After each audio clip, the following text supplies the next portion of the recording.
Hello, hola, welcome to Rena MoMoney Plus videos. I'm your girl, Rena MoMoney, and today we're going to talk about things not to do as a wholesaler and as an investor. These are the things that you should not do as a wholesaler. Make sure you avoid these mistakes. So, come on in.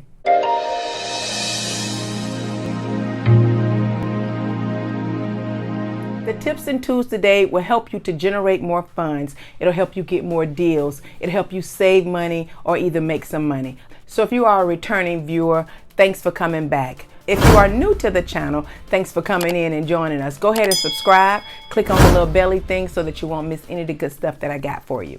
Number one, not changing and adapting. Be sure to use what works. Technology changes, laws change.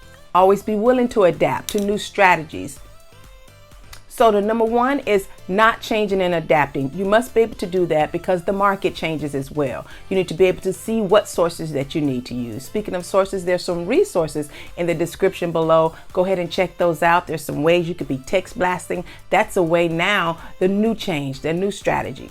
Number two, only generating leads when you need a deal. You must always constantly be generating leads. Daily, you should have some type of marketing where you're trying to generate leads. You should have something in the line of water. You do not stop when you got a deal. You don't stop when you have two deals on the plate and you say, okay, I'm working on this. You must always make sure you're generating leads daily, always generating leads throughout the entire course of you being a wholesaler and or investor. You need to constantly be generating leads. So don't just generate leads when you're in need of a deal. You always do that because once you stop, remember for every 1,000, well, we talk about that. We talk about that on a previous video. So on this video, I mainly want to go over these things that you should not do.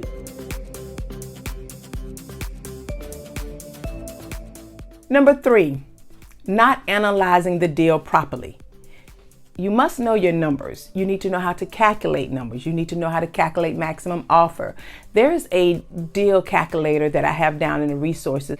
Be sure to know your market. Be sure not to calculate too high. Do not offer an extremely high offer. You need to know that number so that your offer price can be fair and that you know there's some room in there so that you can make some money. So that's very key. You need to understand that in order to be a good wholesaler, you need to make sure that you're offering a good price and not contracting out too high on the price with the seller. Number four, not constantly building a buyer's list. It's somewhat like constantly doing leads. You must constantly always trying to build a buyer's list. When someone calls you for a property and it's gone, you add them to your list. Okay, this one is no longer available, but I have another one come up. I get X amount a week, I get X amount a month, however hard you are already working your wholesale business.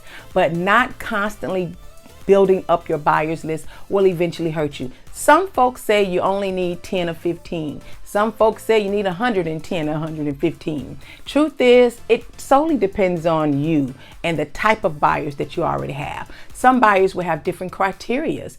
And that's one of the reasons why it's okay to have a large buyer's list. You will eventually wean it down and narrow it down to real cash buyers.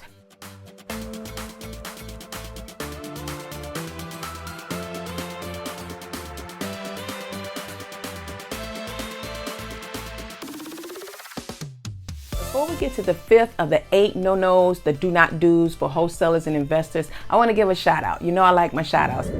I mention new subscribers on every Rena MoMoney video because I appreciate you. I appreciate the old subscribers coming back. And right now I want to give a warm, hot shout out to,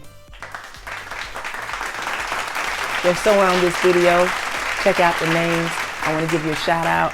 Thank you so much. Thank you for joining us. Continue to watch all the way to the end because I always have a tip, tool, or nugget for you. Also, if you're a new subscriber, please make sure you check down at the description below. There's some great resources that I have lined up for you. So make sure you check that out, whether you're a new subscriber or old subscriber. Again, thank you.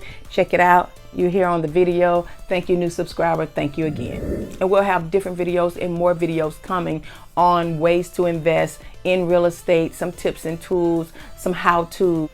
So if you haven't subscribed, please subscribe, turn on the little belly thing.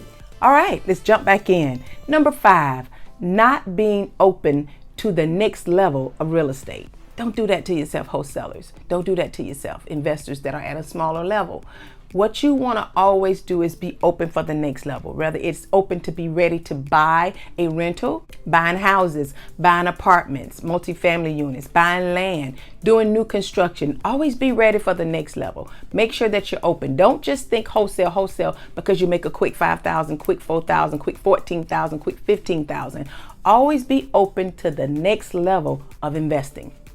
Number 6, not educating yourself. You must educate yourself, and we've talked about that on a previous video. It is very imperative that you educate yourself. You need to learn and perfect your craft. So make sure that you are always constantly educating yourself. Get some coaching done. Get a coaching call. Schedule a coaching call. Read a book. Look at some podcasts. Look at some more Rena MoMoney Plus videos. Educate yourself. The real estate business is not just making money. You definitely have to know what you're doing. Learn about good debt, learn about bad debt, learn about the market, learn about options, learn about all of these different products, learn the different names, learn the different terms. Educate yourself in this market. Don't just get on Facebook and ask questions, and especially if they're basic questions. What did I do? Okay, you need to find out how step by step first. Get that down. You don't have to be a master at it, but what you do want to do is continue always educating yourself, and that's something that you should make sure that you're always doing, always perfecting your craft. It's so funny how people prioritize their life and their lifestyle. They'll spend $50 on a night out at the movie that lasts for 2 hours, but won't spend $50 on a coaching call where they'll learn how to make 500, 5,000, 500,000. It amazed me. So even if you don't go the mentor route, or if you don't go the coaching route, if you don't go the books route, educate yourself. Find a way. Moving right along, the 7th no for wholesalers and investors is making excuses. Making excuses make you poor. Simple as that. I'm not going to get into it. We're all adults here. You got to have that grinding mindset. Making excuses make you poor. The 8th mistake, the 8th thing that's a no that you do not want to do as a wholesaler is number 8, advertising a property without it being under a contract. Don't do that. A lot of times you get your deal stolen that way. Someone will go around you. There's a lot of things can happen. Not only that, it's actually against the law. So be careful. Don't do that. That's a no. Never advertise a property without having it under a contract.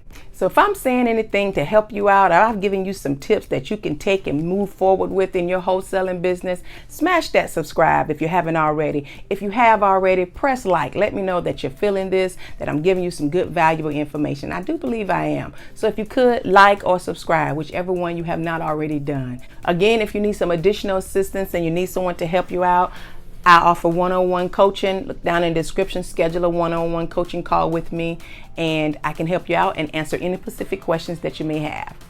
And the last and final don't do this for wholesalers is not adding your disclaimers.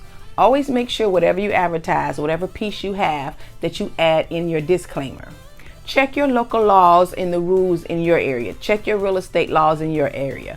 But you must disclose that you are not the property. You must disclose that you're not the property owner, or you should not mention that you are the property owner, because you are not the property owner. You are simply selling your equitable interest. So make sure your disclaimer has your disclosures.